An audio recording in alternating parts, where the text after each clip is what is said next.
Bonjour tout le monde, j'espère que vous avez passé une bonne journée. Aujourd'hui, je voudrais simplement vous donner quelques infos sur le 119 suite aux questionnements que j'entends ici et là depuis quand même pas mal de temps. À quoi sert le 119? Quelle est la mission du 119 et les procédures qui s'en suivent? Donc le 119 est le numéro d'appel national de l'enfance en danger. Beaucoup d'entre vous le savent déjà. Toutes les informations recueillies par le 119 sont transmises à la CRIP, qui est la cellule départementale de recueil des informations préoccupantes, afin que celle-ci évalue la suite à donner. En fonction de la situation, la CRIP peut être amenée simplement à conseiller, à informer, voire à réorienter vers des services de proximité.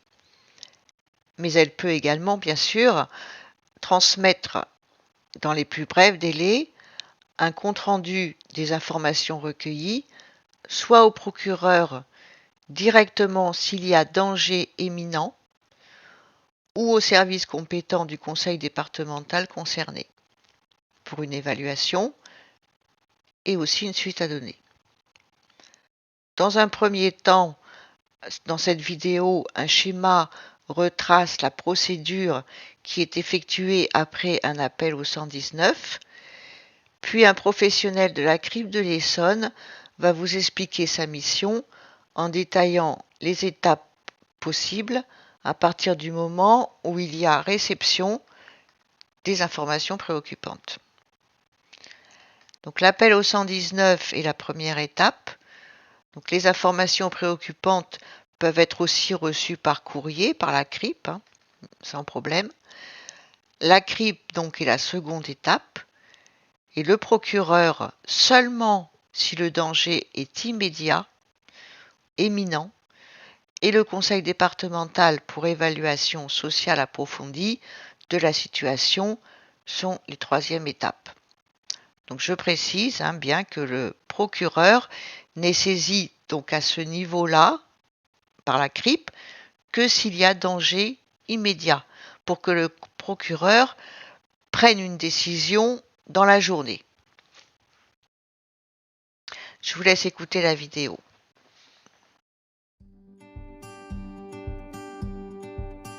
Selon la loi, un enfant est en danger si sa santé, sa sécurité ou sa moralité sont menacées. Aujourd'hui encore, trop d'enfants sont maltraités et n'osent pas briser le silence. Il faut vraiment en parler pour que ça s'arrête. Enfants en danger. Victime ou témoin, le mieux c'est d'en parler.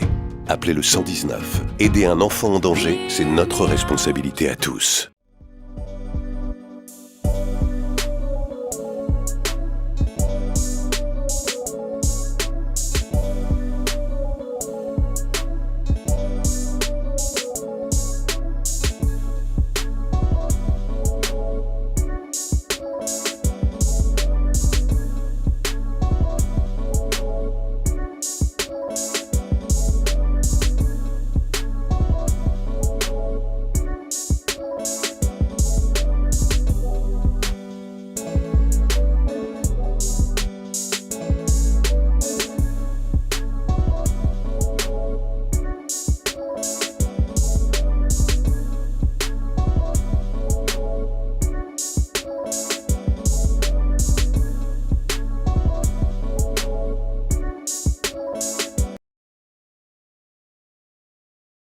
Je m'appelle Sébastien Manero, je suis chef de secteur à la CRIP, la cellule de recueil des informations préoccupantes de l'Essonne.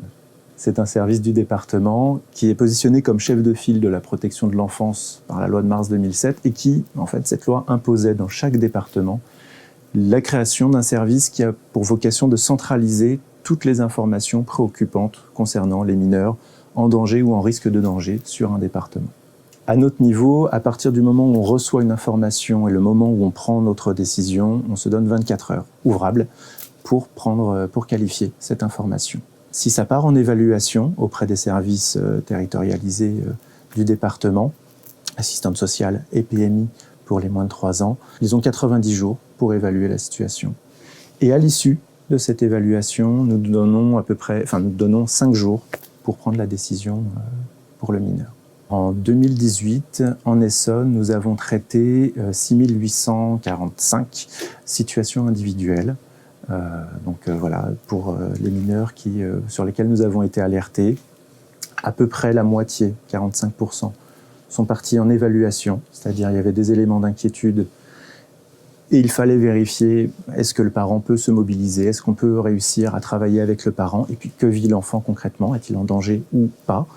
Et donc c'est parti en évaluation.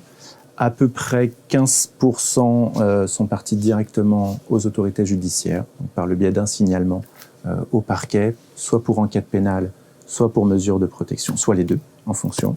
Il y a une partie, à peu près 25%, qui sont réorientés vers des services prenant déjà en charge, au titre de l'aide sociale à l'enfance, les informations préoccupantes. Donc là, on va avoir un rôle de réorientation.